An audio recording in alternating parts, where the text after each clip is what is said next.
επίπεδα ανάπτυξης που κινείται η περιοχή που βρισκόμαστε.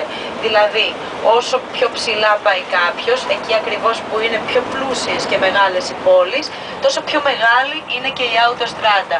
Ενώ όσο πιο προς τα νότια κατευθύνεται, αυτή η αυτοστράντα μικραίνει, αφού πάει μέχρι ένα σημείο στο νότο, μετά πάβει καν να υπάρχει ο αυτοκινητόδρομος στη φτωχή νότια Ιταλία.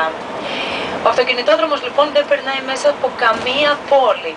Τις πόλεις που θα βλέπουμε στη διαδρομή μας θα τις βλέπουμε από μακριά και θα μιλάμε για αυτές, ενώ οι εικόνες που θα έχουμε δεξιά και αριστερά του αυτοκινητόδρομου θα είναι εικόνες καλλιεργήσιμων εκτάσεων, όπου σε όλες τις διαδρομές μας θα βλέπουμε τις βασικές καλλιέργειες των Ιταλών, όπως αμπελώνες, ελαιώνες και σιτηρά, ενώ τα υπόλοιπα είδη καλλιέργειας βρίσκονται στις συγκεκριμένες επαρχίες που ευνοούν τα καλλιεργήσιμα είδη ανάλογα με το κλίμα, το έδαφος, τις μεθόδους καλλιέργειας, την υγρασία και διάφορους άλλους παράγοντες, όπου το κάθε διαφορετικό είδος μπορεί να καλλιεργηθεί.